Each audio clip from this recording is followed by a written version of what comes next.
Hello everyone, कैसे हैं आप लोग। आज के सेशन में हम डिस्कस करेंगे कि यूपीएससी एग्जाम में फेल होने के 5 सबसे बड़े कारण क्या हैं। जो भी पॉइंट हम यहाँ पे डिस्कस करेंगे वो सभी पॉइंट यूपीएससी एग्जाम की तैयारी करने का 6 से 7 सालों का जो खुद का मेरा अनुभव है, जिसमें से कुछ समय दिल्ली में रह के कोचिंग की मदद से तैयारी की थी।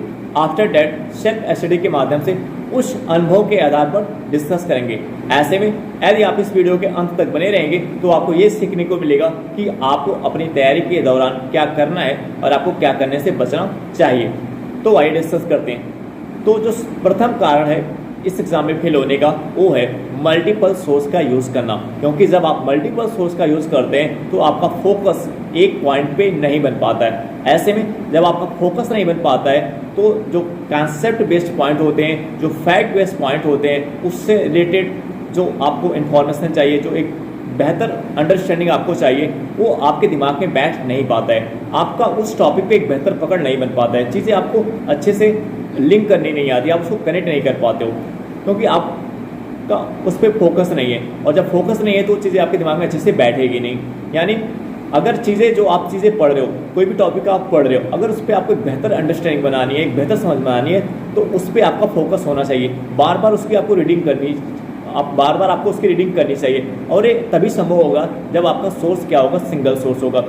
क्योंकि जब आप डिफरेंट कोचिंग के मटेरियल्स को आप यूज़ करते हो तो कभी आप उस मटेरियल्स को पढ़ रहे हो, कभी आप उस मटेरियल्स को पढ़ रहे हो, कभी आप उस मटेरियल्स को पढ़ रहे हो। आपको लगता है कि कोई ऐसा मटेरियल्स मिल जाए जिसको पढ़ करके आप इस एग्जाम क्लियर कर लो। जो आपके अंदर ये लालच होती है, ये जो आपकी लालच होती है, ये लालच आपके फोकस को बनने ही नहीं देता। इसलिए आप ये जो आपके अंदर जो लालच पनपती है, इस लालच को आप अपने अंदर से रिमूव करें और अपने आप को जो एक सिंगल सोर्स है, जैसे एनसीईआरटी, जो कुछ स्टैंडर्ड बुक्स हैं, इन पे आपको फोकस होना चाहिए।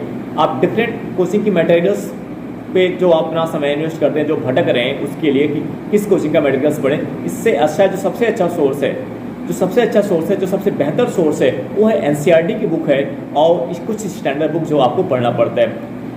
तो जैसे एनसीईआरटी बुक पढ़ते समय, स्टैंडर्ड बुक पढ़ते समय आपको आपके सम्मुख समस्याएं आती है कि आपको समझ में नहीं आता, तो उससे रिलेटेड पॉइंट को समझने के लिए आप यूट्यूब की मदद ले सकते हैं। अगर आपको कोई टॉपिक समझ में नहीं आ रहा है तो उस टॉपिक को आप यूट्यूब पे डाल सकते हैं, उससे रिलेटेड कई वीडियो आपके सम्मुख आ जाएंगे। तो जो लग रहा है कि जिससे आपको मदद मिल रही है, उस वीडियो को आप देख सकते हैं। तो इसलिए जो बेसिक जो आपको सोर्स रखना है, सिंगल सोर्स एनसीईआरटी आप रखिए। और कुछ स्टैंडर्ड बुक है, जैसे एम लक्ष्मीकांत की बुक है, स्पेक्ट्रम की बुक है, नितिन सिंघानिया की बुक है, रमेश सिंह की बुक है, ये कुछ स्टैंडर्ड बुक है, ये आपको केवल पढ़नी है, ठीक है ना। तो आप अपने सोर्स को सिंगल करें, क्योंकि सिंगल सोर्स के थ्रू आउट ही आपको फोकस बन पाएगा। यहाँ पे एक पॉइंट मैं ये कहूँगा कि अगर स्टार्टिंग में क्या होता है, कभी स्टार्टिंग में चीज़ों को आपको समझना रहता है, तो कभी कभी आप मल्टीपल सोर्स की तरफ टेंड कर जाते हैं। लेकिन ध्यान रखें कि आपका जो जो आपने एक सोर्स रखा है वो आपका फिक्स होना चाहिए। जैसे आपने एनसीईआरटी रखा है और स्टैंडर्ड बुक, वो आपका फिक्स होना चाहिए। उसमें कुछ चीज़ें समझ में नहीं आ रहा तो उससे के लिए आप अदर सोर्स पे आप जा रहे हो, लेकिन केवल समझने के लिए नहीं कि आप उसको आप पढ़ना स्टार्ट कर दिया शुरू से, तो समझने के लिए कि देखिए क्या वहाँ पे उसके बारे में कुछ दिया है कि आपके अंदर जो डाउट बन रहा है, आपके दिमाग में जो डाउट बन रहा है, वो उसके थोड़ा अगर क्लियर हो जा रहा है तो ठीक है। यानी स्टार्टिंग में आप समझ बनाने के लिए आप मल्टीपल सोर्स का यूज़ हो जाता है मल्टीपल सोर्स। लेकिन ये भी नहीं कि आप कई कोचिंगों का नोट्स आप यूज़ करो, मटेरियल्स यूज़ करो, ये आपको ध्यान देना है। और समय रहते, यानी प्रीलिम्स एग्जाम के 3 महीने पहले तक, 4 महीने पहले तक, और मेंस एग्जाम के 3 महीने 4 महीने पहले तक आपके पास एक सिंगल सोर्स होना चाहिए। और वो सोर्स होना चाहिए जो आपने खुद अपने सेल्फ स्टडी के थ्रू आउट पढ़ करके आपने उसको एक 60 नोट्स में कन्वर्ट करके आपने उसको रखा है, ताकि आप उसका मल्टीपल टाइम रिविजन कर पाएँ। दूसरा जो फेल होने का कारण होता है वो होता है लैक ऑफ प्रैक्टिस। यानी आपने तो पढ़ लिया, आपने एक बुक की रीडिंग कर ली 2 बार 3 बार 4 बार रीडिंग तो आपने कर ली, लेकिन आपने प्रैक्टिस नहीं किया। क्योंकि जब तक आप प्रैक्टिस नहीं करोगे, देखिए जब तक आप प्रैक्टिस नहीं करोगे तब तक आपके बुक के पढ़ने का जो तरीका होता है उसमें इम्प्रूवमेंट भी नहीं आएगा, उसमें सुधार भी नहीं आएगा। तो प्रैक्टिस करने के जो 2 सोर्स होते हैं, तो 2 सोर्स होता है, एक तो होता है प्रीवियस ईयर क्वेश्चन पेपर, एक तो होता है टेस्ट 3। तो सबसे पहले आपको previous year question paper solve करना चाहिए। आप जो भी टॉपिक सेलेक्ट कर रहे हैं उसकी 2 से 3 रीडिंग कर रहे हैं, किसी भी टॉपिक को आपने सेलेक्ट किया, उसकी 2 से 3 रीडिंग किया, अब आपको प्रैक्टिस के लिए क्या किधर मुड़ना है, प्रीवियस ईयर क्वेश्चन पेपर की तरफ। तो प्रीवियस जो प्रैक्टिस के 2 सोर्स हैं, एक तो प्रीवियस ईयर क्वेश्चन पेपर है, एक तो टेस्ट सीरीज है। तो सबसे पहले आपको किस पे जाना है, किसकी तरफ मुड़ना है, प्रीवियस ईयर क्वेश्चन पेपर की तरफ मुड़ना है। आफ्टर दैट फिर आपको टेस्ट सीरीज की तरफ जाना है। तो जो प्रैक्टिस के 2 इंपॉर्टेंट सोर्स है वो प्रीवियस ईयर क्वेश्चन पेपर और टेस्ट सीरीज। तो जितना मल्टीपल टाइम, जितना बार बार आप previous year question paper solve करेंगे, उतना ही आप कि पढ़ने के तरीके में, जो सोर्स आप यूज़ कर रहे हो पढ़ने के लिए एनसीईआरटी स्टैंड बुक, उतना ही आपके पढ़ने के तरीके में उतना ही अच्छा सुधार आएगा, इंप्रूवमेंट होता जाएगा। यानी जैसे जैसे आप प्रीवियस ईयर क्वेश्चन पेपर का मल्टीपल रिवीजन करते जाएंगे, वैसे वैसे आपके बुक के पढ़ने के तरीके में भी सुधार होता जाएगा। और एक प्रकार से जो एक यूपीएससी का अप्रोच आपको अपनी तैयारी में चाहिए, वो अप्रोच भी आपको उसके थ्रू आउट मिलता जाएगा। इसलिए प्रैक्टिस बहुत ही ज़रूरी है। अगर आप कितना भी बुक को पढ़ डालें, कितनी भी रीडिंग उसकी कर डालें, लेकिन अगर आप प्रैक्टिस नहीं कर रहे हो तो फिर वो रीडिंग आपकी किसी काम का नहीं। इसलिए प्रैक्टिस आपको करना है। तो सबसे पहले किस पे आना है, प्रीवियस ईयर क्वेश्चन पेपर पे। उसके और एक पॉइंट आपको ध्यान रखना है, जो प्रीवियस ईयर क्वेश्चन पेपर का आप सॉल्व कर रहे हैं, प्रैक्टिस कर रहे हैं, उसके थ्रू आपको ये भी ध्यान देना है कि जो उसके अंदर 4 ऑप्शन होते हैं, तो चारों ऑप्शन का अगर आपको लग रहा है कि इसमें से कोई भी ऑप्शन जो आपके मान लो आपका आंसर सही हो गया, लेकिन फिर भी आपको लग रहा है कि इसमें से 2 ऑप्शन आपको पता नहीं है, तो फिर आपको उस ऑप्शन के बारे में जानना चाहिए, उसका एनालिसिस करना चाहिए कि क्या है। तो उस प्रश्न के अंदर जो 4 ऑप्शन होते हैं, अगर उसमें लग रहा है कि कोई भी ऑप्शन उसमें से आपको नहीं आ रहा है, कंफ्यूजन है, तो उसको आपको क्लियर करने का प्रयास करना चाहिए। ठीक है। और टेस्ट सीरीज सॉल्व करते समय आपको ये ध्यान देना चाहिए कि टेस्ट सीरीज जो आप सॉल्व करते हैं उसका एनालिसिस ज़रूर करें, एनालाइज को ज़रूर करें। क्योंकि जब आप उसका एनालिसिस करोगे तो आप ये अपनी कमी को आइडेंटिफाई कर पाओगे, अपनी कमी को पहचान पाओगे। आप ये जान पाओगे कौन सा एरिया, किस एरिया पे आपकी पकड़ अच्छी है, और आप ये जान पाओगे कि किस एरिया पे आपकी पकड़ कमज़ोर है और उस एरिया पे आपको अधिक समय देने की ज़रूरत है। यानी कौन सा आपका वीक पॉइंट है, कौन सा आपका स्ट्रॉन्ग पॉइंट है।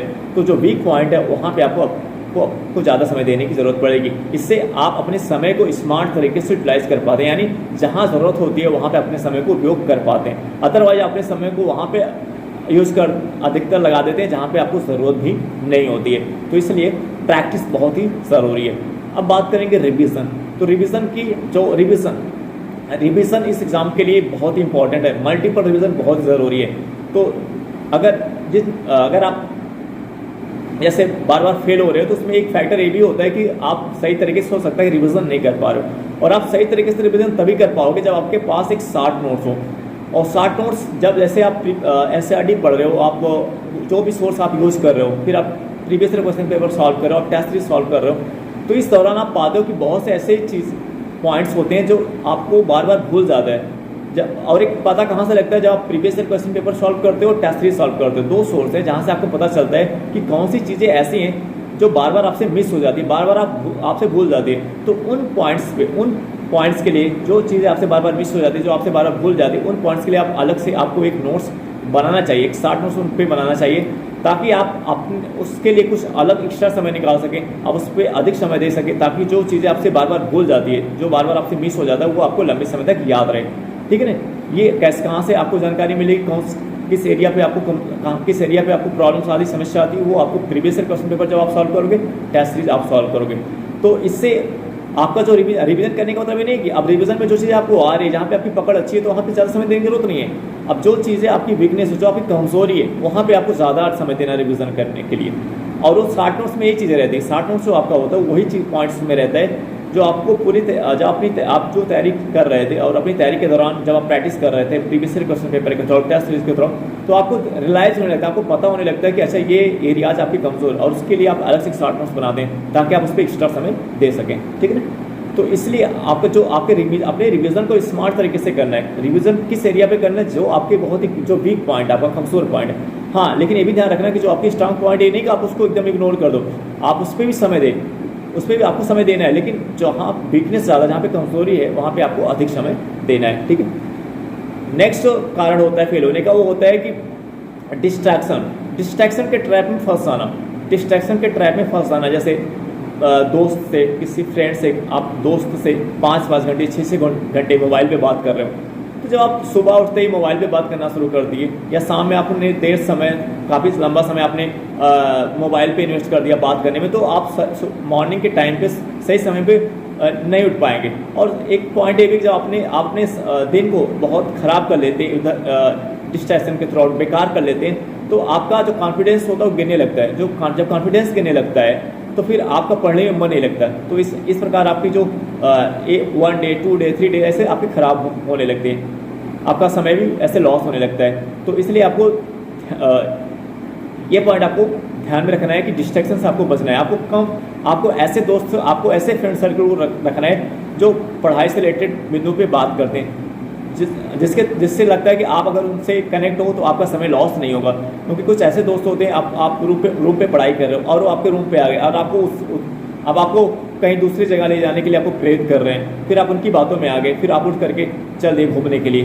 तो ऐसे दोस्तों से आपको बच के रहना है, उन दोस्तों के साथ आपको रहना चाहिए। क्योंकि आपको पता है कि आप खुद इतने समझदार हो कि आपको पता है अगर आप एक सीरियस कैंडिडेट हो, आपको फोकस होकर स्टडी करें तो आपको पता है आपको किस प्रकार के फ्रेंड सर्कल आपको रखनी है। उस फ्रेंड सर्कल को आपको रखना है जिससे आपको नुकसान नहीं हो रहा है, ठीक है। तो ये आपको ध्यान देना है। डिस्ट्रैक्शंस में जो कौन क्या आपको कह रहा है, कुछ क्या कह रहा है, तो बहुत सारी डिस्ट्रैक्शंस होते हैं। रिलेटिव का डिस्ट्रैक्शन होता है, फैमिली का डिस्ट्रैक्शन होता है, दोस्त का होता है, कई लोगों का होता है। तो उन सब पे आपको ध्यान नहीं देना है, क्योंकि आपको पता है आपने इस टारगेट को जो चूज़ किया है उसके पीछे का एक पर्पज़ है, उस पर्पज़ को आपको पूरा करना है। तो वो चीज़ आप अपने दिमाग में लाओ, तो आप इस प्रकार से डिस्ट्रैक्शन से बच सकते हो। और जो 5th पॉइंट है, आपको ये ध्यान में देना है कि क्यों आपका फोकस नहीं बन पाता। क्योंकि 90% बच्चे, 85 से 90% ऐसे बच्चे होते हैं जिनको यही नहीं पता है कि वो यूपीएससी एग्जाम की तैयारी क्यों कर रहे हैं। उनका व्हाई नहीं क्लियर है, उनका रीज़न नहीं क्लियर है कि वो क्यों कर रहे हैं। क्योंकि जब तक आपका व्हाई नहीं क्लियर होगा कि आप यूपीएससी एग्जाम की तैयारी क्यों कर रहे हो, तो आप इस एग्ज़ाम में लंबे समय तक आप नहीं बन पाओगे। और अगर आपको इस एग्ज़ाम में लंबे समय तक बने रहना है तो आपको एक ठोस रीज़न, एक ठोस कारण आपको ढूंढना पड़ेगा कि आप इतना बड़ा डिसीजन आप क्यों ले रहे हो। क्योंकि जो ये ठोस कारण होगा यही आपको पूरे वर्ष फोकस होकर के स्टडी करने के लिए बार बार रिवर्स करेगा। यही आपके इंटरनल मोटिवेशन को बनाए रखेगा, जिसके थ्रू आउट आप एक फोकस स्टडी कर पाओगे। और ये जो ठोस कारण होता है, जो ठोस कारण आपको पता है कि आप यूपीएससी एग्जाम की तैयारी क्यों कर रहे हो, यही आपके इंटरनल मोटिवेशन को, आंतरिक मोटिवेशन को बनाए रखता है। यानी आपके अंदर के आत्मविश्वास को बनाए रखता है और आपको एक निश्चित दिशा में फोकस होकर के स्टडी करने के लिए बार बार आपको क्या करता है, रिवर्स करता है। तो इसलिए एक ठोस कारण आपके पास होना चाहिए। नहीं तो अगर आपके पास कोई ठोस कारण नहीं होगा तो आप मल्टीपल डिस्ट्रैक्शन के ट्रैप में फंसे रहेंगे, ठीक है ना। तो आपके पास एक ठोस कारण से एग्जाम की तैयारी करने का होना चाहिए। यदि आप इन बिंदुओं को अगर इन बिंदुओं को आप फॉलो करने का प्रयास करते हैं, इस पर वर्क करने का प्रयास करते हैं, तो इससे आपको बहुत ही फायदा मिलने वाला है और आप अपनी तैयारी, अपनी सफलता को कम समय में सुनिश्चित कर सकते हैं। आई होप दैट ये वीडियो आपको समझ में आया होगा। अब हम आपसे नेक्स्ट वीडियो में मिलेंगे। Okay, bye.